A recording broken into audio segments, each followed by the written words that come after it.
लो जी आ गया वो बचनगे वो जड़े होणगे दो। ठीक है जी, या वो बचनगे जड़े अग सेकणगे भावें पाथियां दी सेकण, बचनगे वो जड़े होणगे दो। जनाब ठंड बहुत वध गई है ते जिहड़ा ना अपना अपने बच्चों का ख्याल रखना, कोई गर्म मेवा जात खाओ। ठीक है जी, कोई गर्म चीज़ां जिहड़ियां सर्दियों की सौगात है वो खाया करो। साग बना के बिच देसी घ्यो मक्खन पा के वो खाओ। हाँ जी, ते ऐ जी पिंड थां जिथे बाहर ही माहौल है सारा, ऐ ही बालना ये अपना उन्हें थले चुल्हे थले बालना, इनू ही बाल के बंदा हुक्का धर लेंदा, इनू ही बाल के बंदा रोटी भी पका लेंदा। ये है पिंडां दी मौज। शहरों दे विच भी मौज बड़ी है, लेकिन आ जिहड़ी शै यानी कि ये गोबर गोहा पाथी ਇਹਦਾ अपना ही अलहदा ही सेक हुंदा एक। गैस का यह भी तीली लाई बालिया ते अल्लाह अल्लाह फैसला, जदों दा बिल फिर बल्ले बल्ले। ਇਹਦਾ बिल बुल कोई नहीं, सिर्फ मेहनत है, बना के इस तरह रख दो सुक जाए तो बाल लो बस। ते पानी माशाल्लाह अज चंगा खाला भरन दिया। परसों लाया सी ते साडा उदों पानी थोड़ा सीगा। हुण मैं इहो ही वेखण चलिया कि जिहड़े नींबू वाली जिहड़ी खत्ती सी ना उत्थे ही लाया पानी फिलहाल, ते की सूरत हाल आ उहदी ओह वेखण चले असीं। कच्चियां कंधां कच्चे राह, इहनूं कहंदे जी पिंड। ए वेखो कंधां भुरियां,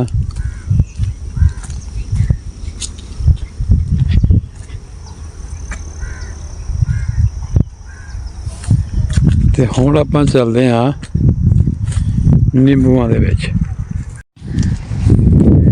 लो जी, तुहानूं कणक दा रंगत जिहड़ी आ फर्क नज़र आउंदा होना।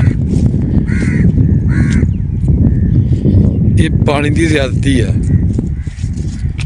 देखो ना पीली हो गई,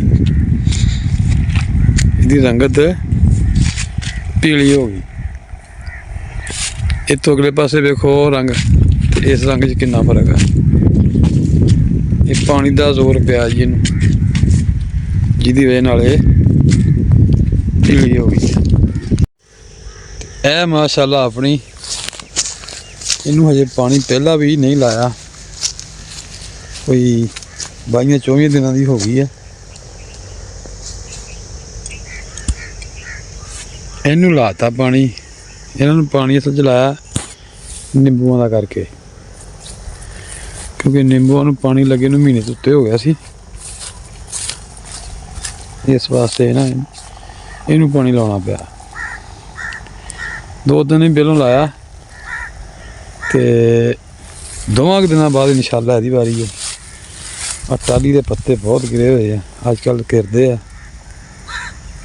कोई दरखत ऐसा रह जाता जिहदी जान चंगी होवे ते नहीं गिरदे, नहीं घिर जाते। इनू पानी लाया ताकि नाल नींबूआं नूं भी लग जाए। असल च लाया तो नींबूआं दा करके ही है, पर कोई नहीं 2-4 दिन का अग्गा पिछा होया, उस तो बाद इन्हूं भी लग जाना नाल दी नूं।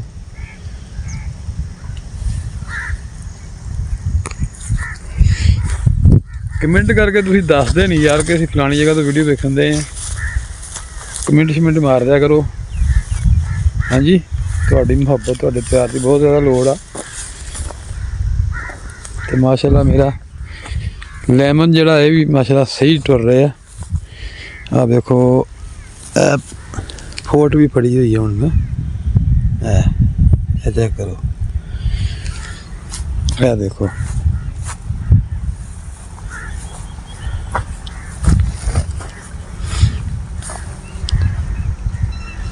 अल्लाह कीता इंशाअल्लाह बफज़ले खुदा कणकां दे नाल नाल बाग पूरा तैयार हो जाना, अल्लाह मेरे हुक्म नाल।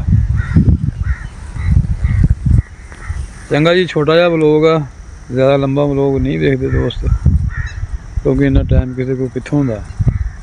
ਤੇ ਮਿਲਦੇ ਹਾਂ ਨੈਕਸਟ ਵਲੋਗ ਦੇ ਵਿੱਚ, ਨੈਕਸਟ ਵੀਡੀਓ ਦੇ ਵਿੱਚ। ਉਦੋਂ ਤੱਕ ਆਪਣਾ ਖਿਆਲ ਰੱਖਿਆ ਜੀ। ਅੱਲਾ ਹਾਫਿਜ਼।